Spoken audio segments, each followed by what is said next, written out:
8과 소발, 내 잘못이나 돌아보라.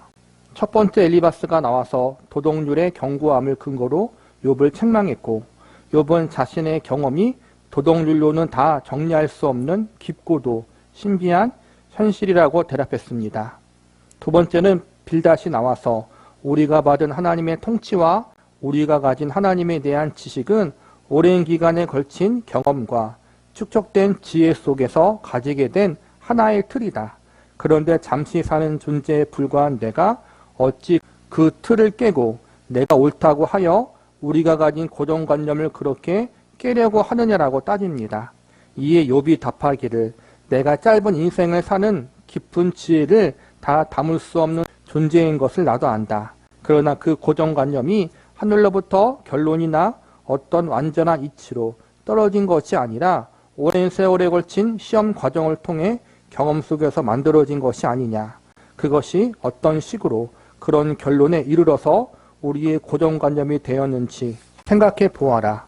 우리가 그것을 더 발전시키고 깊이를 더 파헤하는 일에 쓰일 수 있지 않겠느냐라고 하였습니다. 그러자 이제 세 번째 친구 소발은 하나님이 더 크시지 않느냐. 아무려면 내가 생각하는 것을 하나님이 모르시겠느냐라고 하면서 욥을 권면합니다. 첫 번째 엘리바스가 인과율, 도덕적인 원리로 윤리적인 원리로 청명했고, 두 번째 빌닷이 그동안 있던 신앙의 전통에 근거하여 욥을 책망했어요. 한마디로 너가 잘못했다라는 거죠. 욥은 사실은 아니라고 자꾸 얘기하는 거예요. 도덕적 윤리적인 근거나 신앙적인 전통을 근거로 해서 나를 책망하는데 나도 그거에 대해서 알고 있는데 그걸로는 설명할 수가 없다. 그것보다 더 큰 무엇인가가 있는데 그건 인간이 설명할 수 없으니까 하나님이 와서 설명 좀 해줘야 된다. 하나님을 만나야 된다. 그렇게 얘기하니까 소발이 너가 하나님보다 크냐? 그렇게 이제 또 얘기하는 거예요. 세 번째 친구 소발이 등장했어요. 회개하라는 말을 섣불리 하지 말라. 오늘 본문 욥기 11장은 하나님에 대한 소발 자신의 이해가 나옵니다. 그래서 하나님이 우리보다 지혜가 크시며 생각이 더 깊으실 것이 아니냐. 그러니 너에게 일어난 일에 대하여 하나님께 불평하려 들지 말고 이미 있었던 틀을 깨려고 하지 말고 내가 무엇을 잘못했는가를 다시 돌아보라.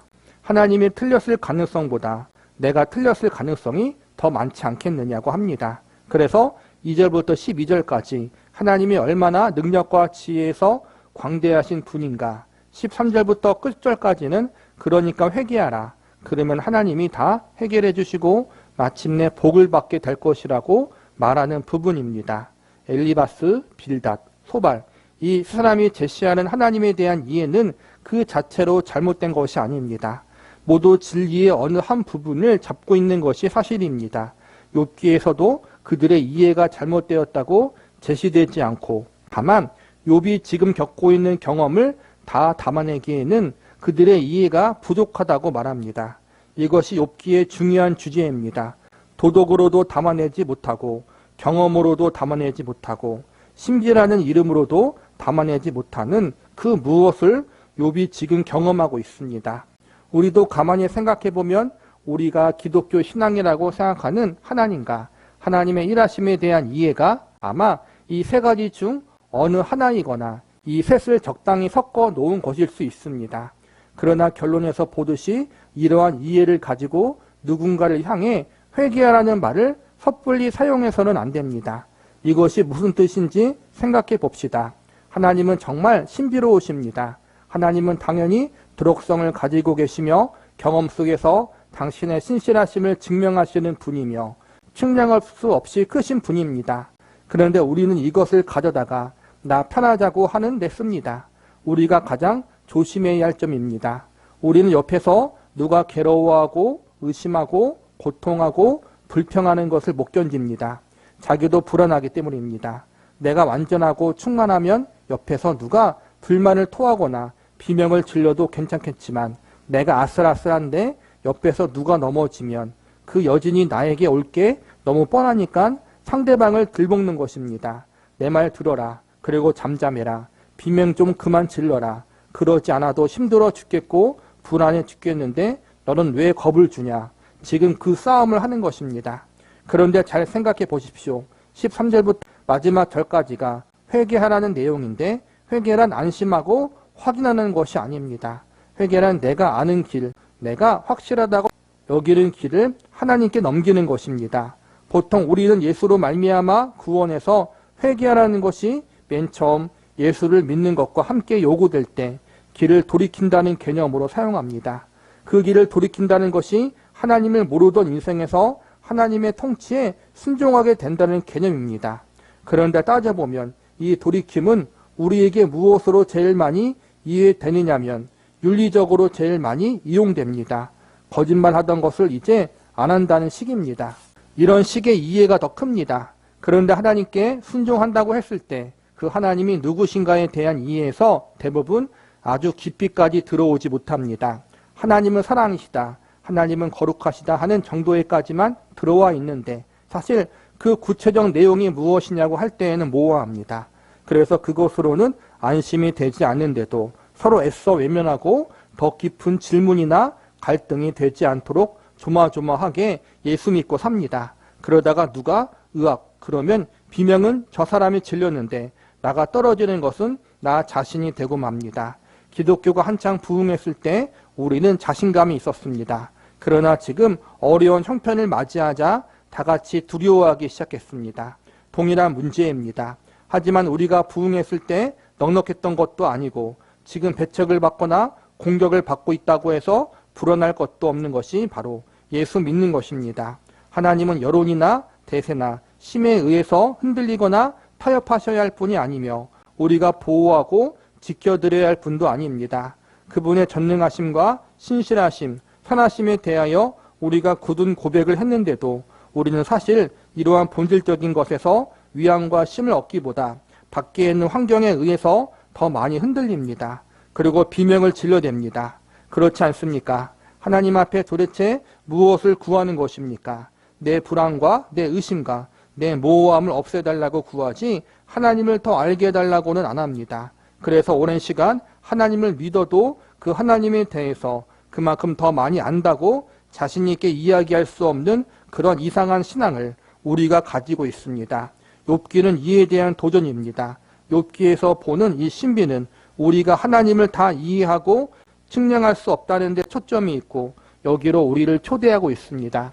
하나님을 이해할 수 없다는 것에 대해 우리가 몇 가지만 따져봅시다. 엘리바스, 빌닷, 그리고 소발. 이 세 사람이 말하는 것은 틀린 게 아니에요. 저와 여러분이 지금까지 예수님을 믿고 신앙생활을 한 시간들이 있잖아요. 그 시간 동안 우리가 직접 경험한 것도 있고 말씀을 통해 배운 것도 있고 또 다른 사람들의 여러 가지 모습을 통해서 우리가 보고 배운 것도 있고 시행착오 겪은 것도 있어요.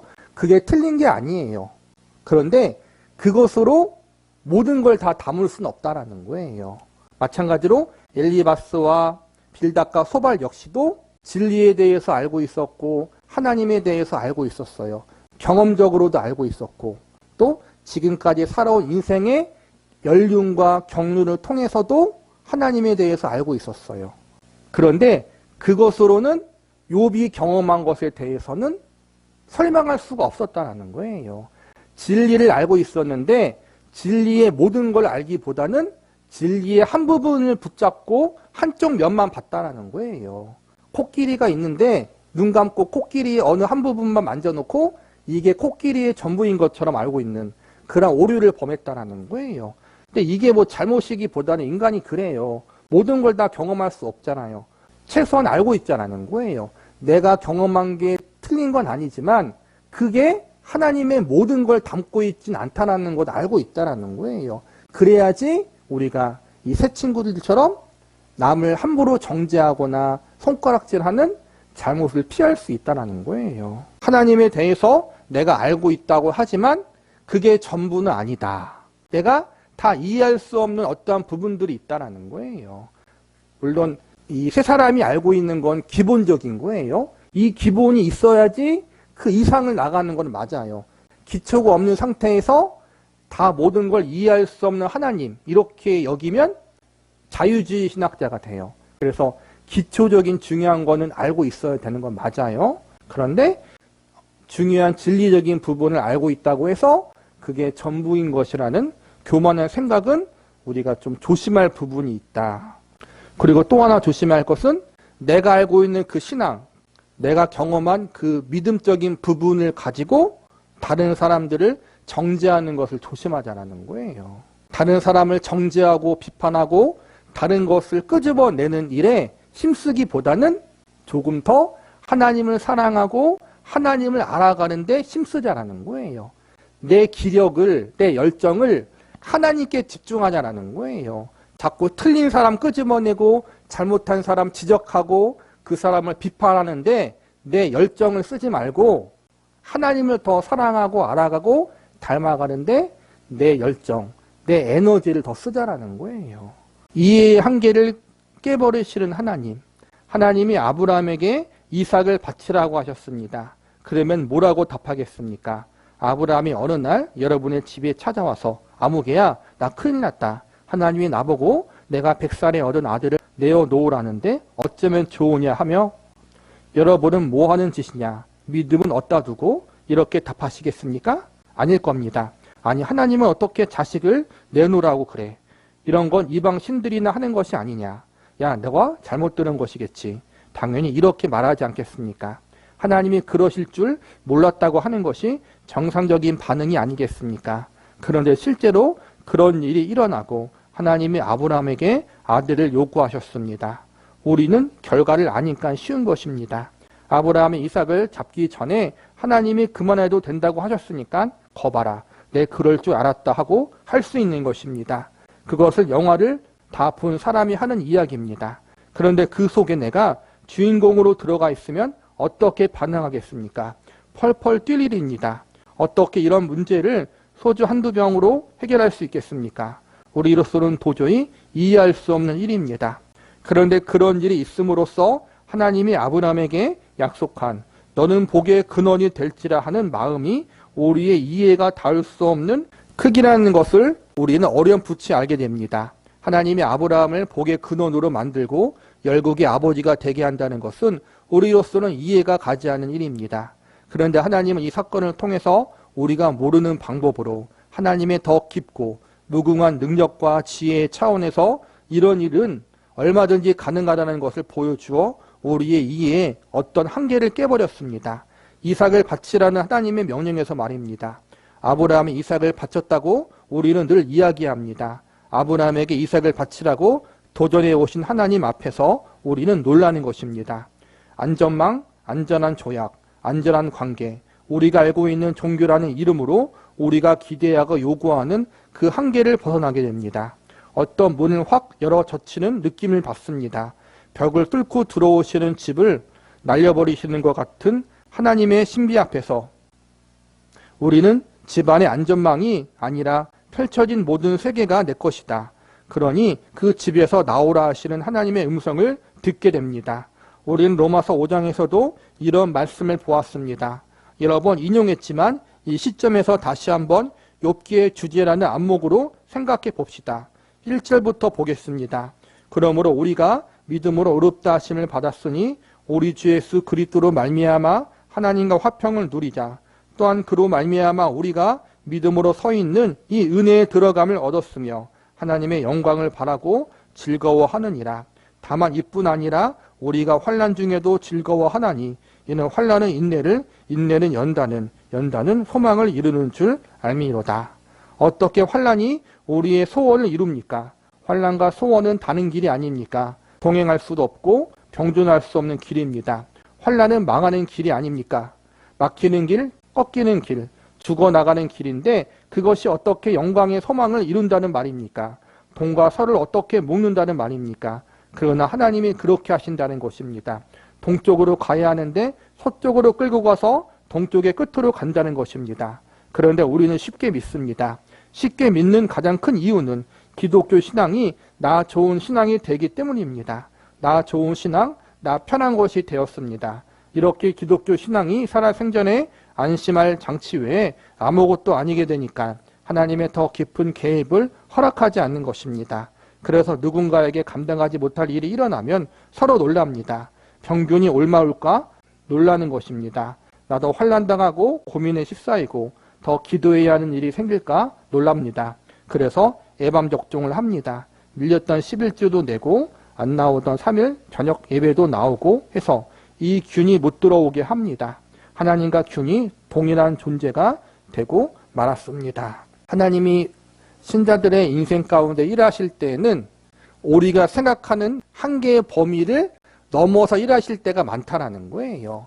기본적인 자연 법칙 안에서 또 우리가 지금까지 살아온 인생의 경험이 있으니까 대부분 우리가 생각하는 그 하나님, 또 우리가 경험했던 하나님, 그렇게 일하시는 게 맞아요. 그런데 그걸 뛰어넘고 그걸 깨트리게 일하실 때가 있다라는 거예요. 그때 우리가 너무 놀란다라는 거예요. 익숙했던 신앙의 패턴, 신앙의 경험을 넘어서 하나님이 일하실 때 그게 어쩌보면은 또 하나님을 더 깊게 만날 수 있는 시간들인데 우리가 그것을 너무 놀라서 불행하게 생각할 때가 있다는 거예요. 그래서 그런 일을 겪지 않았으면 좋겠다. 내가 생각하는 것 외에 좀 특이하게 일하지 않으면 좋겠다. 내가 좀 생각하는 범위 내에서 좀 일해 주시면 좋은데 그렇지 않게 하나님이 일하실 때가 있으니까 너무 당황스럽다. 우리가 그렇게 느낄 때가 많다는 거예요. 우리의 신앙은 익숙해질 때 성숙하기보다는 익숙한 것을 뛰어넘어서 하나님이 일하실 때 내가 이해하는 것을 깨트리고 더 깊이 하나님이 일하실 때 더 성숙해지거든요. 하나님이 그렇게 일하시는 것은 결국에는 나를 더 성숙하게 만들려는 하나님의 일하심이라는 거예요. 우리는 그것에 대해서 너무 힘들어한다는 거죠. 힘들어하고 그것을 두려워할 때가 많고 그래서 그렇게 안 되기를 마치 그것이 나에게 저주인 것처럼 형벌인 것처럼 형벌이 아니라 욥은 형벌 당한 게 아니잖아요. 더 깊은 하나님을 만나기 위한 과정이었잖아요. 우리는 내가 생각하는 것보다 하나님이 더 깊게 일하시면 내가 이해했던 하나님의 일하심을 깨트리시고 어떠한 부분을 일하시면 내가 뭐 잘못해서 하나님이 이렇게 하시는 것인가? 라고 오해할 때가 있다는 거예요. 근데 그게 아니라는 거예요. 하나님이 누구신가를 보라. 예수를 믿는다는 말의 깊이와 무게와 그 신비를 아는 사람이 신자들 중에 의외로 적습니다. 여러분이 잘못하고 있다는 이야기가 아닙니다. 하나님은 여러분이 이해하고 붙들고 있는 것보다 훨씬 큽니다. 하나님이 누구시냐는 물음에 우리는 단 한마디 예수 그리스도의 아버지십니다라고 이야기할 수밖에 없습니다. 예수 그리스도의 아버지라는 말이 갖는 의미를 아실 것입니다. 빌립보서 2장 5절을 봅시다. 너희 안에 이 마음을 품으라. 곧 그리스도 예수의 마음이니 이는 근본 하나님의 본체시나 하나님과 동등됨을 취할 것으로 여기지 아니하시고 오히려 자기를 비워 종의 형체를 가지사 사람들과 같이 되셨고 사람의 모양으로 나타나사 자기를 낮추시고 죽기까지 복종하셨으니 곧 십자가에 죽으심이라. 죽어버리셨습니다. 죽는 건 끝장이 아닙니까? 부정의 끝, 패망의 끝, 그게 죽음입니다. 그러나 그 죽음으로 결국 무엇을 이루십니까? 이러므로 하나님이 그를 지극히 높여 모든 이름 위에 뛰어난 이름을 주사 하늘에 있는 자들과 땅에 있는 자들과 땅 아래에 있는 자들로 모든 무릎을 예수의 이름에 꿇게 하시니 모든 입으로 예수 그리스도를 주라 시인하여 하나님 아버지께 영광을 돌리게 하셨느니라. 하나님의 영광을 결실하게 됩니다. 죽음이 말합니다. 자기를 비우고 종이 되고 순종하여 죽는 것이 영광으로 가는 길이라고 합니다. 이 하나님을 우리는 이해하지 못합니다. 그저 일어난 사실을 볼 뿐입니다. 예수 그리스도의 수단과 부활에서 그 죽음과 승리가 손을 잡고 있는 것을 봅니다. 이 말씀이 어느 말씀에 뒤이어 나오는지 아십니까? 2장 1절입니다. 그러므로 그리스도 안에 무슨 권면이나 사랑의 무슨 위로나 성령의 무슨 교제나 긍휼이나 자비가 있거든 무슨 말입니까? 권면, 위로, 교제 같은 기독교 신앙의 이름으로 가장 중요한 일을 행할 때 이 사실을 기억하라는 것입니다. 우리가 아는 대로 승리와 확인과 심히 영광이라는 결과로 가는 순서를 밟지 않습니다. 하나님이 이 옳은 길, 하나님께 순종하는 길, 자신을 버리는 길로 우리를 죽여서 영광으로 끌고 갈 것입니다. 그러니 어떤 가느다란 선처럼 항상 옳고 맞은 이야기로 그 말이 그 말 같은 그런 길로만 당신의 일을 이루시는 분으로 하나님을 제한하지 마십시오. 그 옆길과 우회로와 그 반대편의 난 길까지도 짐짓 정돈할 수 없어 보이는 것들까지도 다 묶어서 하나님과 하나님 하시는 일을 다 담아낼 수 없는 무한하신 하나님이십니다. 내가 가는 길에 옳음과 정당함과 무슨 순종이 우리가 이해하는 어떤 안전을 확보하고 모두의 항복을 받아내어 힘이 되고 여론이 되게 하여 큰 소리를 치는 길로 가지 않도록 조심하라는 차원에서 이렇게 등장하는 것입니다. 제가 알고 경험하는 한 여러분이 신앙생활을 하면서 경험하는 가장 큰 시험은 이것입니다. 내가 옳고 내가 하나님 앞에 간절한 것인데 하나님은 감춰놓고 절대 확인시켜 주지 않는다는 사실입니다. 그리고 내가 봐서는 저 사람이 가짜인데 그 사람이 큰 소리로 치고 보상을 혼자 받고 있다는 사실입니다. 하나님, 이건 억울합니다. 저 가짜가 왜 큰 소리를 치고 대접받고 이 진짜는 이렇게 묻히고 감춰지고 비실거려야 합니까?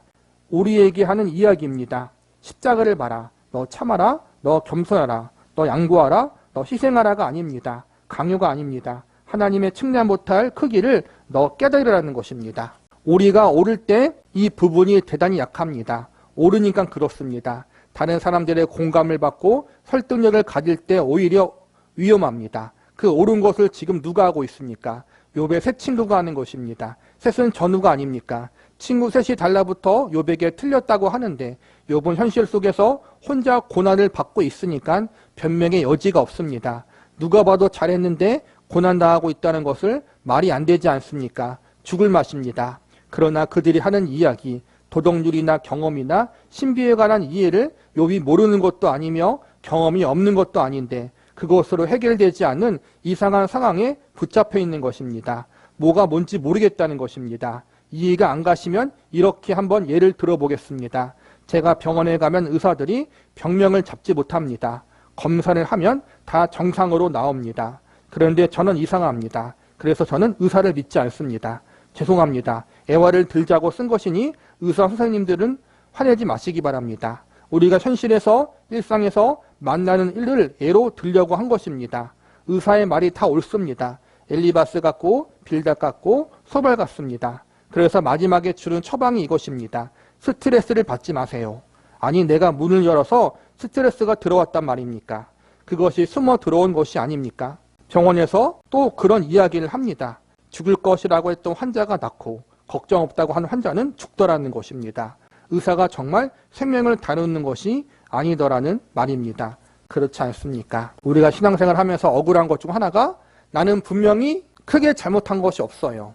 나는 정당하고 옳아요. 그런데 나는 억울함 당하고 오해당하고 핍박받는데 저 사람 거짓말도 가끔 하고 나보다 더 이상하게 믿고 엉망으로 사는 사람이 더 인정받는 모습을 봐요. 그것이 우리 마음 가운데 시험으로 들 때가 있다는 거예요. 우리가 그런 걸 경험할 때 시험에 드는 것이 아니라 하나님이 이걸 통해서 나를 만들어가고 있다는 사실로 기억하라는 거예요. 하나님께서는 우리가 생각하는 이상적인 방법을 일하지 않으셔요. 신앙의 선배들 중에서 믿지 않는 세상 눈으로 볼 때에도 위대하게 보였던 사람들이 있잖아. 위인들. 그런 사람들을 이야기하면서 봐라 하나님을 의지하고 믿음으로 살았더니 이렇게 위대하게 되었구나. 그렇게 가르칠 때가 있잖아요. 물론 틀린 말은 아니에요. 맞아요. 그런데 모든 사람이 다 그런 것도 아니잖아요. 나는 크게 잘못한 것이 없는 것 같은데도 나를 억울하게 만드시고 나중에 돌아보니까 그것조차도 나를 하나님의 성숙한 사람으로 만들려는 하나의 방법으로 사용하신다. 그러니까 우리가 이해할 수 없는 방법으로 나를 그렇게 굴리실 때가 있다는 거예요. 내가 납득하지 못하고 이해하지 못하는 방법으로 나에게 일하실 때가 있다. 이렇게 하면 아닌데? 이건 분명히 틀린 건데? 왜 하나님이 이렇게 일하시지? 라고 따지기보다는 나는 다 알 수 없지만 하나님을 신뢰합니다라는 마음으로 그걸 받아들이라는 거예요. 우리가 신앙생활을 하면서 만난 하나님은 어떤 분입니까? 우리는 이런 질문 앞에서 보통 생각을 중단하면서 현실의 어려운 미봉책으로 때웁니다. 어떻게 해서든지 자기를 안심시키려고 답을 찾습니다. 하나님이 무엇을 하려고 그러는지에 대해서 생각이 없습니다. 이 부분에 대해서는 욥이 대답하는 장면에서 좀 더 깊이 들어가 보겠습니다만 오늘 우리가 소발의 주장에서 만나는 하나님의 크기만 해도 생각할 점이 있습니다. 아까 이야기한 아브라함이 이삭을 바치는 사건이나 환란이 소망을 이룬다는 이야기나 예수님의 죽음 등은 사실 우리가 묶을 수 없고 이해할 수 없고 말이 안 되는 것입니다. 우리 속에 이미 가지고 있는 신비와 기적으로밖에 설명할 수 없는 것들입니다.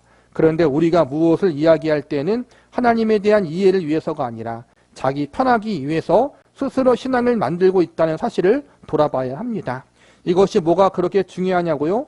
단순히 잘잘못을 가리려는 것이 아닙니다. 하나님이 누구신가에 대한 더 깊은 이해가 없으면 현실을 신앙으로 다 담아내지 못하는 결과가 생기게 됩니다. 신앙으로 현실을 담아내지 못하면 책임을 누구에게 묻게 되냐면 하나님께는 물을 수 없으니까 다른 나쁜 놈이 필요하게 됩니다. 정치가가 될 수 있고 어렸을 때 담임 선생님이 될 수 있고 이웃일 수도 있는 그 누군가가 있어야 합니다. 그래서 이 세상이 아무리 크더라도 다 하나님의 세계다. 하나님이 그 안에서 통치하신다. 공중에 나는 새를 보고 들에 핀 백합화를 봐라. 오늘 있다가 내일 아궁에 던져지는 들풀도 하나님이 이렇게 입히시거늘 하물며 너희일까 보냐? 믿음이 적은 자들아 하는 고백 속에 죽어도 못 들어오는 것입니다. 자기 인생을 하나님의 인도하심 속에 맡기지 못한다는 것입니다. 그래서 우리의 신앙은 얄팍합니다. 현실에서 일어나는 부조리, 억울함, 무거움, 긴장, 갈등, 막막함 등을 들고 하나님께 가서 해결하라는 것이 아니라 하나님이 얼마나 크신가를 보라는 것입니다. 우리의 실수, 한계의 무기력, 미련함, 무지까지 다 담아서 일하시는 하나님의 넓고 크신 안에 우리를 둥실 뛰어 보내지 못하고 끊임없이 내가 알고 있는 그 하나님을 꽁꽁 묶어둔 채로 어떻게든지 현실을 묶어보기 위하여 화를 내고 겁을 내고 불안과 초조 속에서 살아가니 사랑할 틈이 없습니다. 표정이 나빠집니다. 하나님 안에서 자유하기보다는 내가 자꾸 내 생각과 내 기준으로 하나님을 묶고 거기에 제한될 때가 많다라는 거예요. 하나님이면 이렇게 하셔야 되지 않겠습니까? 하나님이라면 지금 이 시대 가운데 저 나쁜 놈들을 다 물리쳐 주셔야 되는데 왜 지금 정의와 공의가 이렇게 땅에 떨어졌습니까? 하나님. 그렇게 나는 하나님을 정의와 공의를 지키시기 위해서 저 나쁜 놈들을 물리쳐야 되는 하나님으로 묶어버린다는 거예요. 하나님 안에서 정의와 공의가 지금 실현되지 않지만 하나님께서 하나님의 때 반드시 모든 것들을 합력해서 선을 이루실 것이다라는 그 자유함을 갖지 못한다는 거예요. 우리가 내가 가진 이해 속에 하나님을 가두는 일을 하고 내가 갖고 있는 문제를 해결해 주시는 하나님으로만 이해할 때가 많다는 거예요. 그런데 하나님은 그 이상의 하나님이라는 거예요. 예수 믿는 인생을 살라.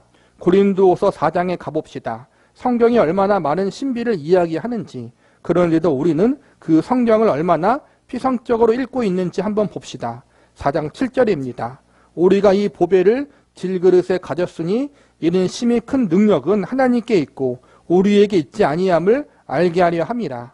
우리가 사망으로 우겨쌈을 당하여도 쌓이지 아니하며 답답한 일을 당하여도 낙심하지 아니하며 박해를 받아도 버림받지 아니하며 거꾸리 트림을 당하여도 망하지 아니하고 우리가 항상 예수의 죽음을 몸에 짊어짐은 예수의 생명이 또한 우리 몸에 나타나게 하려 함이니라.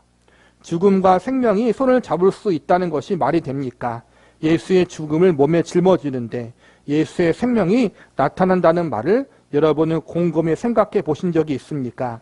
사실 그렇게 생각하지 않은 이유를 찾기가 어렵습니다. 신자의 현실은 죽음이고 그 약속은 생명이 아닙니까? 신자가 자신의 죽음과 생명의 그 혼돈 속에 있으면서 굳이 물을 수 없었던 이유는 무엇입니까?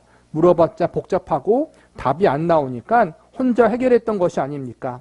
어려우면 십자가, 잘 되면 응답. 이렇게 메우고 사느라 예수를 믿는 깊이와 진정한 신비, 그리고 신자라는 이름으로 사는 인생과 현실을 능란하게 살 모든 영광을 놓쳐버렸습니다.